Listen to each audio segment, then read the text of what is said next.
How many times does a man see the sun rise in his life? I lived 68 years, 24,820 days, and every day I saw the sun rise. But this morning is different, because this could be the last sunrise I see.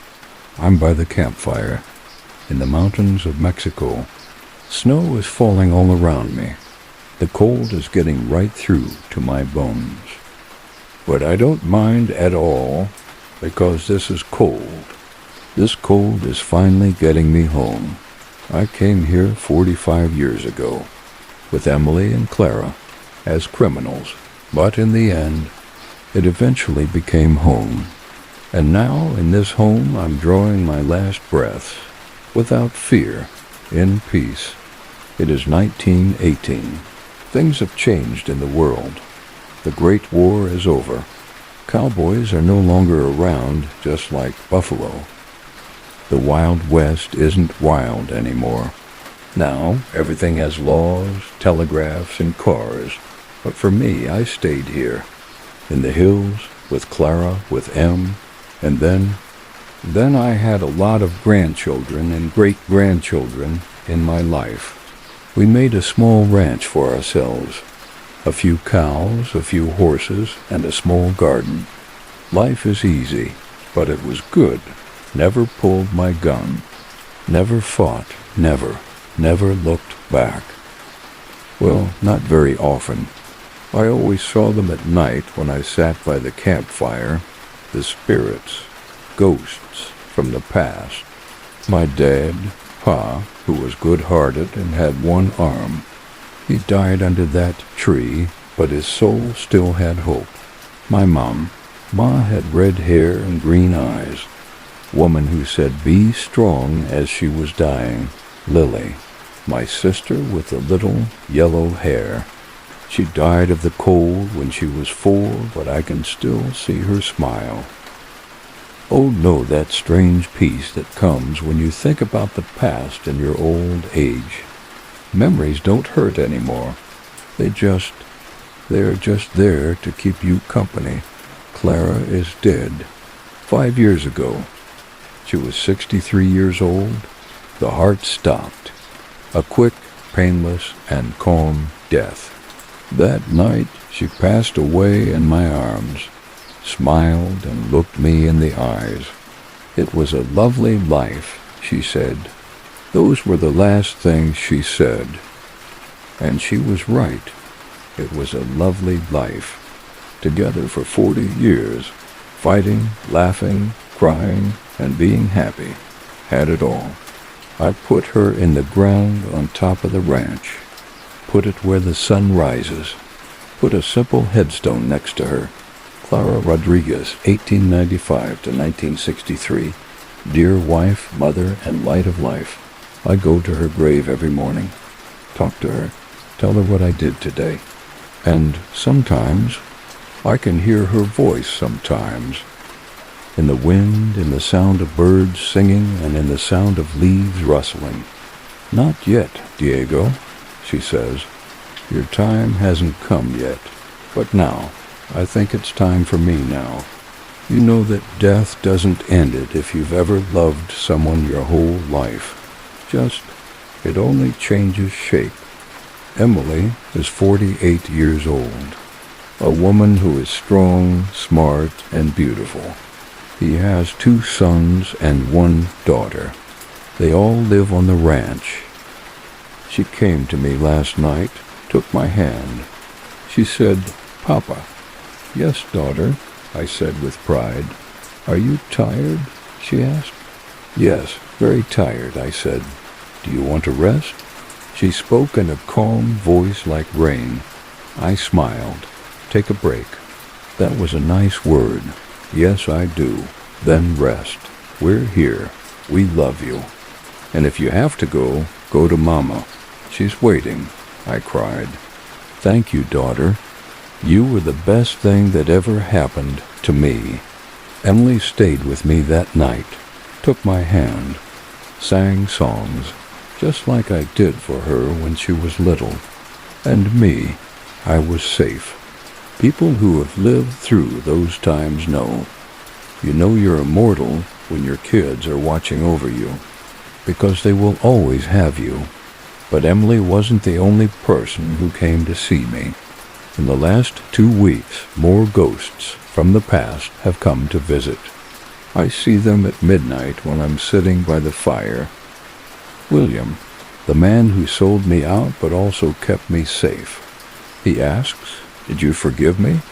as he looks at me with young, strong, guilty eyes. "Yes," I say. "I forgave you a long time ago." "Really?" he asks. "Yes, because you were just as lost as I was. You carried your father's sins just like I did." William is smiling. Then it goes away in the smoke. Martha, who is old and kind. She was my mother, my son, she says. "I am proud of you." "Why?" I've done bad things," I say. "I know, but in the end you became a good man, and that's what matters most," she says, making me feel better. "I missed you, Martha," I say to myself. "I missed you too, but we'll see each other soon." And she goes away too. Samuel, the wise old man. He asks, "Is the light inside you still burning?" "Yes, weak, but burning," I say. "Good, that light will lead you home." "Where's home, Samuel?" I ask, my voice shaking with fear. "You know, you always knew," he says, which calms my heart. He smiles and walks away. "Jose, my brother's my gun buddy." He asks, "Did you have a good life?" "Yes, did you?" I ask him. "I did. I built a ranch, got married, had kids, and died peacefully at 62. "Good, you deserved it," I say. He says to me, "So did you." We shake hands. Then he goes away too. Don't be scared if you think your past is coming to see you. They won't hurt you at all. They only come to say goodbye. But ghosts don't just come from the past. They also come from the future. Diego, my grandson, 6 years old, brave, curious, and full of vinegar. He came to me this morning and said, "Grandpa, did you really work as a cowboy?" "Yes, son. Long time ago." "Did you use a gun?" he asked in amazement. "Yes, but I didn't want to. I had to." "Why?" "To stay alive. The world was different back then. It was wilder and more cruel." "Isn't it like that now?" I smiled. "No, it's better now, safer.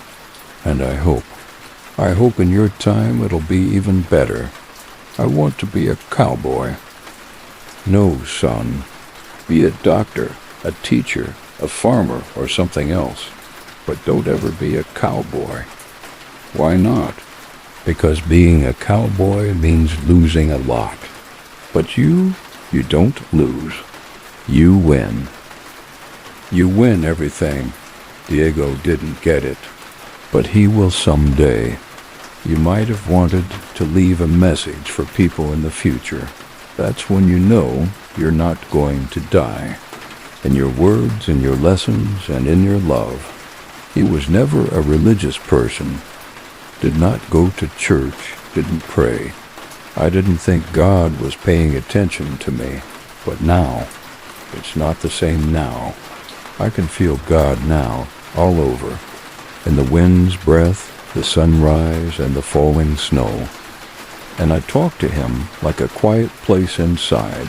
"Lord," I say, "I did a lot of bad things. I killed people, lied, and stole. But I was just trying to stay alive. Is that a sin?" There is no answer, but I can feel it. That warm, quiet feeling. The sense of being forgiven. "Did you see my ma, my pa, and Lily?" I ask. "Are they with you?" The wind blows softly. It's like it says yes. Me too, soon. I hope you'll let me in. Be quiet, but quiet, peaceful silence. You know that comfort if you've made peace with God before you die. No more fear, just accept it. I knew when I woke up this morning. It's the last day today. Body hurts all over. It's hard to breathe. The heart is beating slowly, but the mind is clear like spring water, clearer than ever. Got out of bed. It hurt, but I got up slowly, went outside. It was snowing. Clean, white snow that looks nice. Made me a fire, one last time. Carefully put the wood down. Got a match. Fire started, and I sat down, one last time, by the flame on a snowy morning, in the last hours of my life. Papa, come in. You're freezing, Emily yelled from inside. No, daughter, I said. I'm staying here by the fire just like it should be, because I was aware a cowboy should die by his fire, next to his horse under the stars with no worries. And me. That was exactly what I was, a cowboy, the last cowboy. I stared at the fire. The flames were dancing, and I saw a memory in every flame. I am 5 years old, holding Pa's hand. Son, he says, these lands will give us a fresh start. He was so hopeful. How naive. That day came, that awful day. Behind the tree, hiding, Pa falling down. Blood. There was blood all over. And me. I get stiff. Can't yell. Just look. Ma is crying. You be strong, she says. I was strong, Mom, but what will it cost? Lily is laughing. 4 years old, innocent, and doesn't know she'll die in a few days, won't. I wish I could have saved her. You know that pain if you've ever seen the movie of your life play out in front of your eyes. But you also know what beauty is. I am 16, murdering my first man, fight in a bar. Knife first, then gun. The bullet hits him right in the heart. He falls down, eyes full of fear then. Then nothing happened. I couldn't sleep that night. I looked at my hands. They had blood on them. I washed them and washed them, but I still saw it. Hands covered in blood. I asked the mirror, am I a killer? There was no answer, but I did. Yes, you are a killer. Then the second, third, fourth, and so on. I lost track. 10 guys, 20, 30. Each one hurt my soul. But in time, eventually I learned not to feel, or I thought I did, because now, here by the fire, I can remember them all. Every face, every name, every last look. I'm sorry, I say softly. I was just trying to live. The wind blows softly. Will they let me off the hook? I don't know, but I hope. People who have been through times like these know that everyone settles their debts when death is near, with yourself, with God, and with the past. I am 20 years old, getting to know Clara, that woman who is pregnant, that woman who is strong, hurt, and determined. Someone cared about me for the first time. First time someone thought I was good, and me. I wanted to believe it, but then I lost her, or at least I thought I did. Frank got fired. Clara fell down. The light in her eyes went out, and me, I yelled. I really screamed for the first time in years. That moment still hurts after 45 years. That fake death. I thought I had lost everything, but then something amazing happened. Clara was still alive. Emily came into the world. And me, I got a second chance. Lived together for 40 years. 40 years of love, fighting, peace, and happiness. All of it, she said. It was a beautiful life in my arms the night she died. Yes, my dear, life was beautiful. I would have died without you, not in body, but definitely in spirit. You know that love isn't just a feeling if you've ever been in love that changed your life. It's a way to be saved. I am 23, becoming the head of a gang. 150 men work for me. I have power in my hands. The government is even afraid of me. People call me King Diego, or Diego the Invincible, but inside, there's nothing inside, because power doesn't make you happy, only brings responsibility and tiredness. William lets me down. I kill Valdez. I kill Marcus. Kill a lot of men, and every death adds a stone to my heart, getting more weight, going down, falling apart. Clara shows up again after that, and Emily, and I get it. Love, not power, saves you. I quit the gang, get out of the kingdom, get rid of everything, and come here, to the mountains, to peace. The first year was very hard. I woke up from bad dreams. Gunshots were heard. Saw dead faces. But Clara was next to me. She would say, "The past is the past. Live now," and I learned. It hurt and took a long time, but I learned how to live. You might have changed, too. You left your old self behind. That process, that hurts, but it's worth it. I'm 30 years old. At the ranch, my hands working with animals and dirt. Work hard, but be honest. I cried when I got the first harvest. I realized that I was making something for the first time in years. Not breaking. Put corn in the ground. Make it grow. Pick it. Get rid of it. Easy cycle. But it means something. Emily is getting bigger. Going to class. Getting to know people. Laughing when you get home. "Papa," she yells. Today was a lot of fun at school. Papa. My heart warms every time I hear that word. Me. I became a dad. A criminal, a killer, a cowboy. Had a child. Clara looks at me. Grins. "Are you happy?" She asks. I say yes. And this time it's not a lie. I'm 40. Emily is getting married. A lovely ceremony. Small, private, and calm. As I walk her down the aisle, I say, "I'm proud of you. Papa, I'm proud of you, too. You taught me everything. No, you taught me how to be human, how to love, and how to forgive, daughter." Our cheeks are wet with tears, but happy tears. I'm 50. My first grandchild has been born.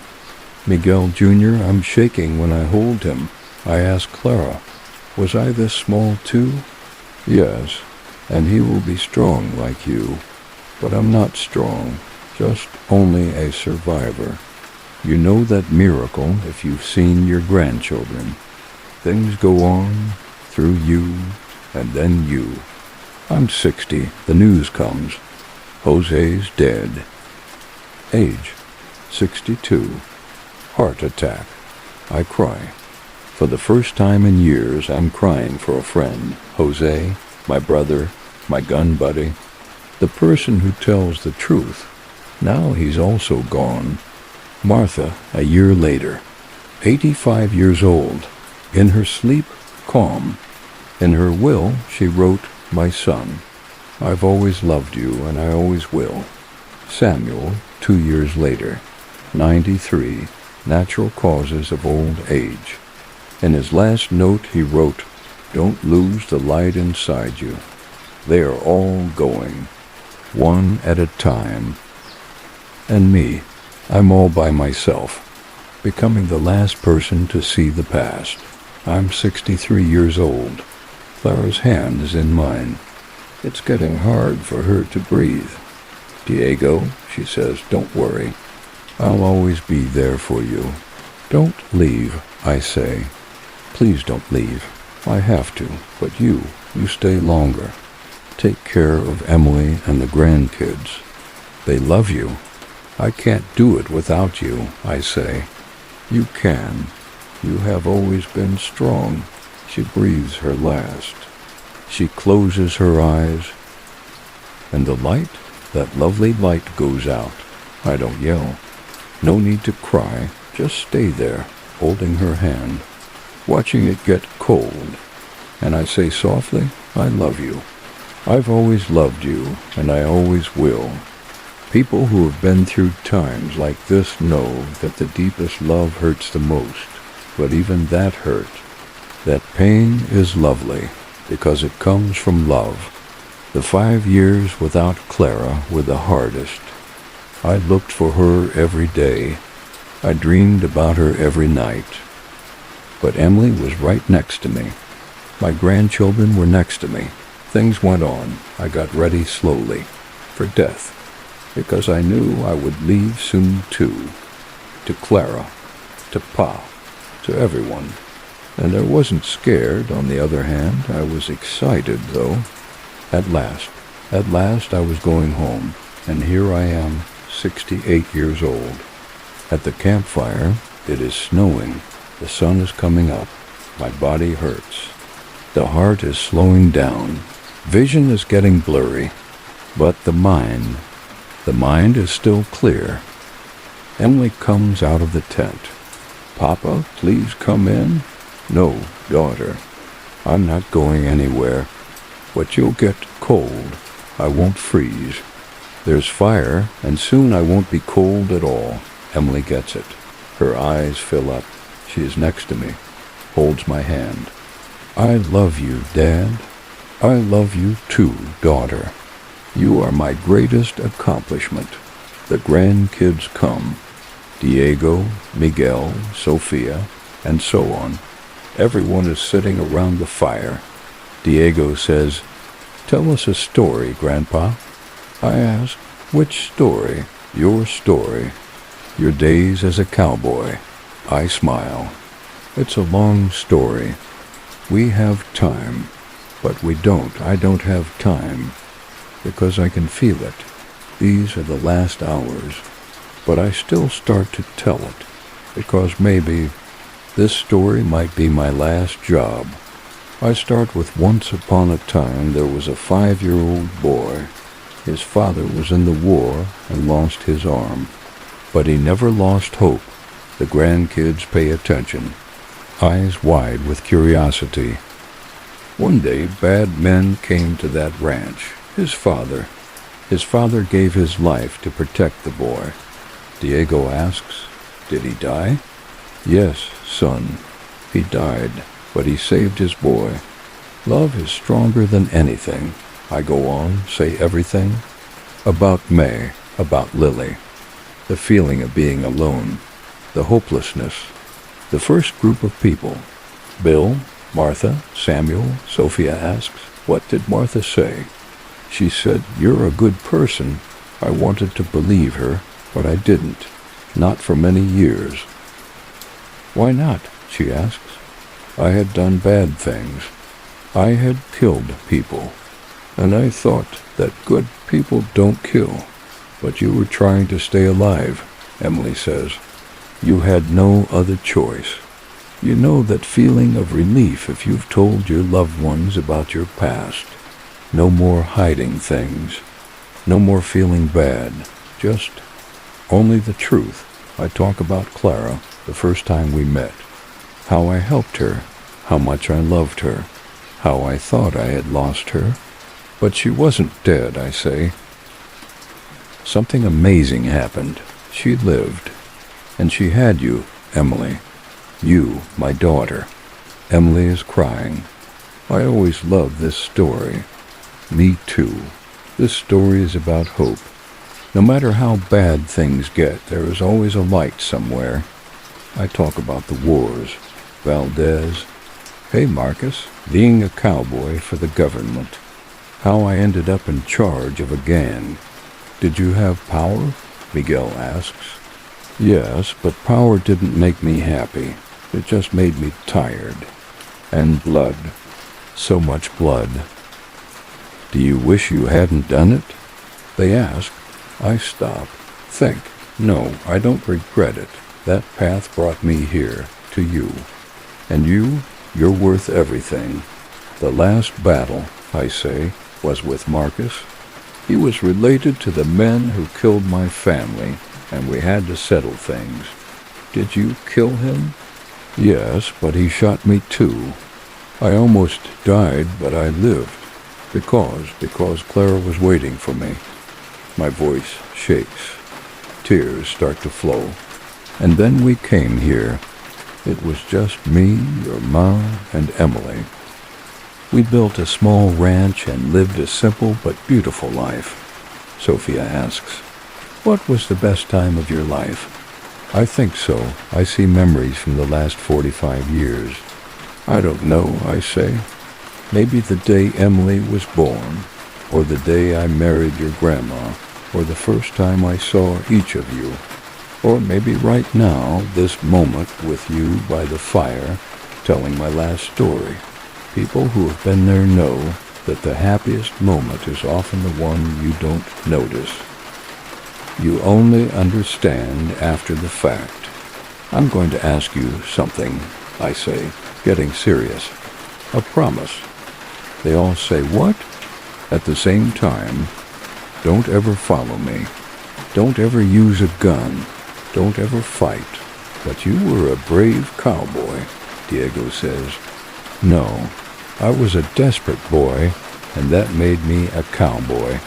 But you aren't desperate. You have family, a home, and a future. Then what do you think we should be? Be doctors. Be teachers. Be engineers. Do whatever you want, but be good people. Be creators, not destroyers. Promise, Sophia says. Promise, Miguel says. Promise, Diego says. Emily is crying. Papa, you're the best man. No, daughter, I'm just a survivor. But you're the best person. You grew up with love while I grew up with pain. If you've shared your experiences with others, you know that feeling. Your mistakes might not be for nothing. Your kids might get better. But I'm getting tired of talking. It's getting harder to breathe. My chest hurts. Shaking hands. Papa, let's call the doctor, Emily says in a panic. No, it's too late now, and I want this. I'm ready, I say calmly. No, not yet, my daughter screams. Yes, daughter. My time has come. I've lived for 68 years. It was a good life, a long life, and now I'm tired, very tired. I slowly lie down, on the floor, by the fire, on the snow. No, Papa, let us help you up, Emily says. No, this is good, by the fire, under the stars, just like a cowboy should be. The grandkids come over to see me. Please hold my hands. Crying. I tell them, don't cry. This isn't sad. This is beautiful. I'm at peace. Maybe one day you'll be ready as well for death, and that time, that moment isn't too bad. It makes me feel better. My sight is getting blurry, but I can see things. People, Peya shows up. Young, strong, and with 2 arms. Son, he says, you finally made it home. Pa, I'm sorry. I couldn't keep you safe. No, you protected me, got revenge for me, stood up for me, and you became a good man. I'm proud. Ma shows up, pretty with red hair and green eyes. Son, you were strong, just like I told you. Yes, Ma, I was strong, but I was so lonely. Yes, I know, but you aren't anymore. You made a family. You have Emily and grandchildren. You won at life. Lily shows up, 4 years old, with yellow hair and a smile. Brother, she says.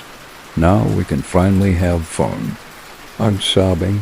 I missed you so much, Lily, my little Lily. Me too. But now we're together for good. You know that peace if you thought you saw your dead loved ones. Maybe just imagination. It could be real, but it doesn't matter. William shows up. Brother, he says, thank you for letting me go. I forgave everyone, I say, because you all made mistakes, but you were all human. Martha shows up. My son, I'm proud.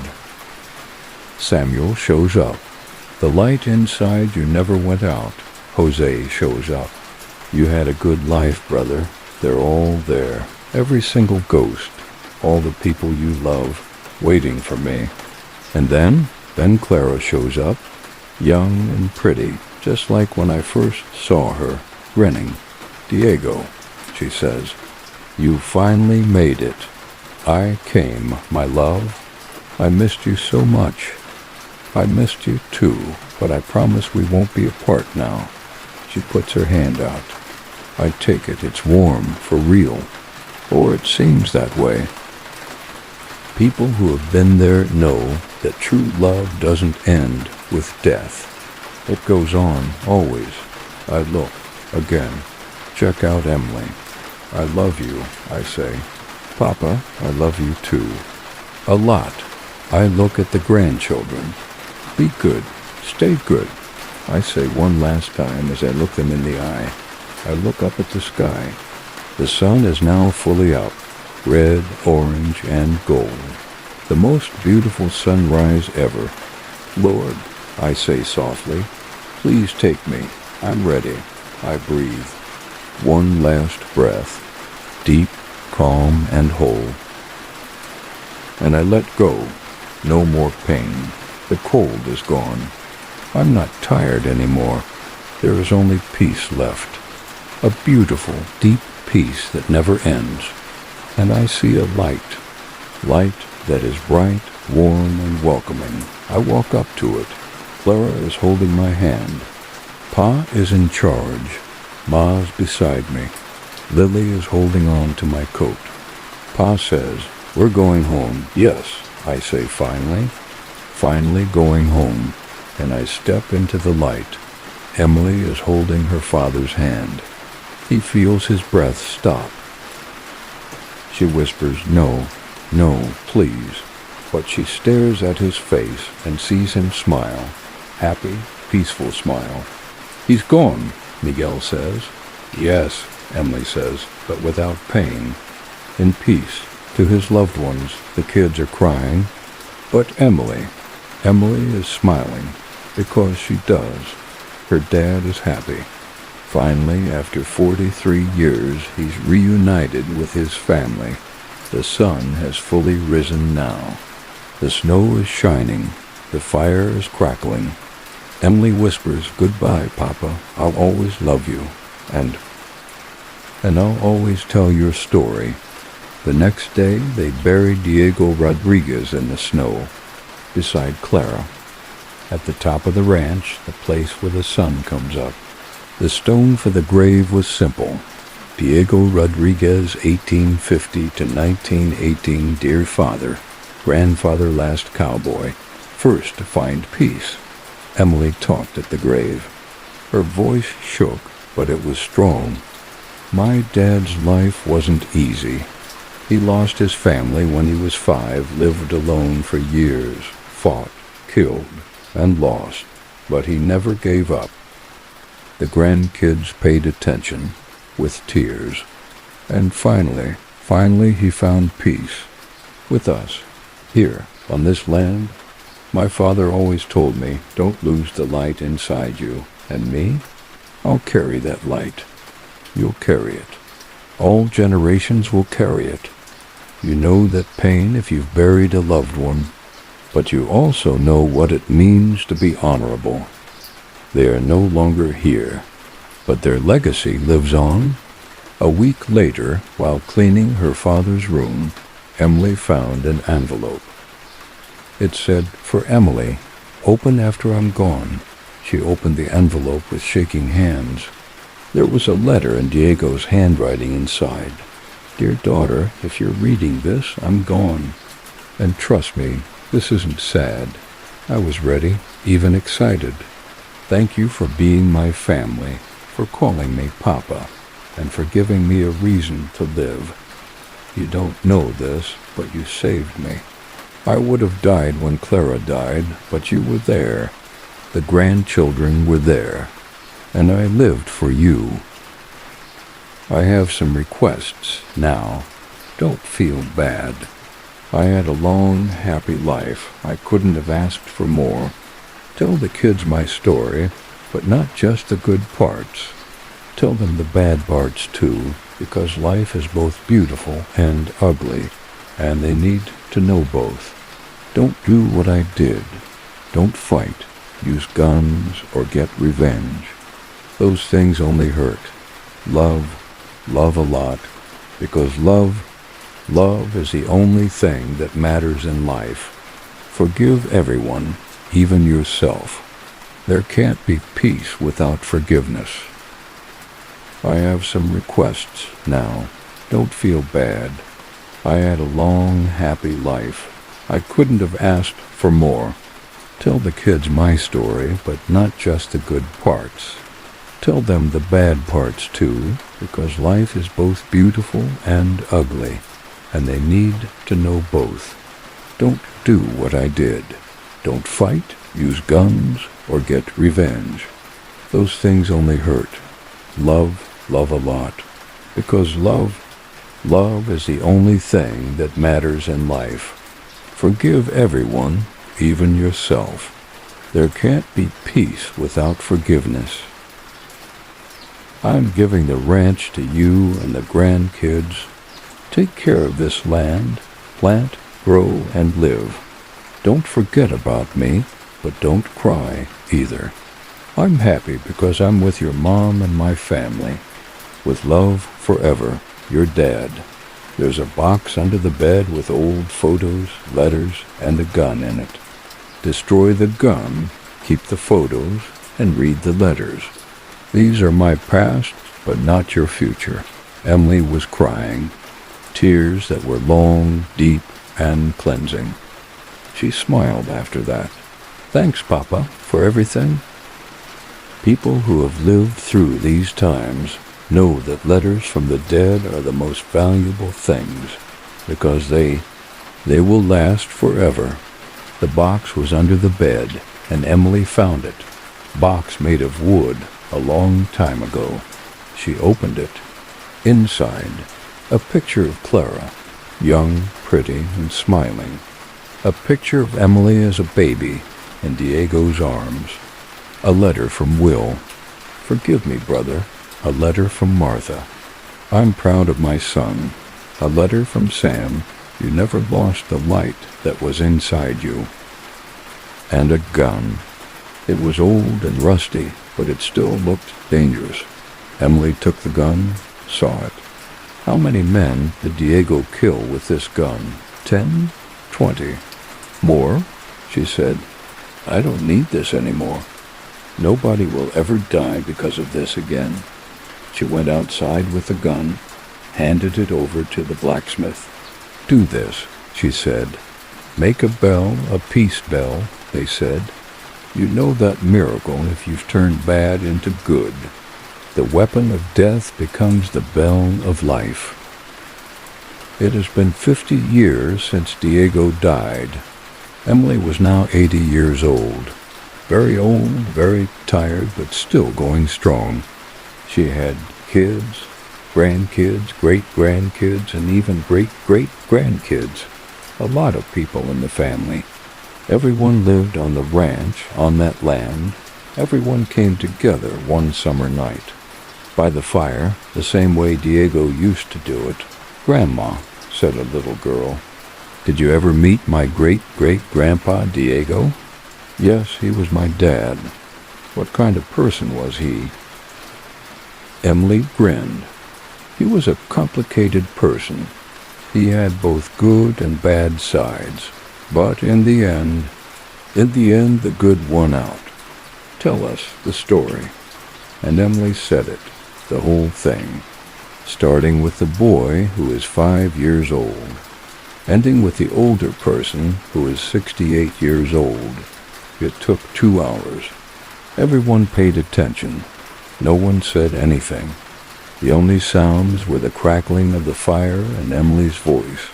Finally, the story was over. And that's how, Emily said.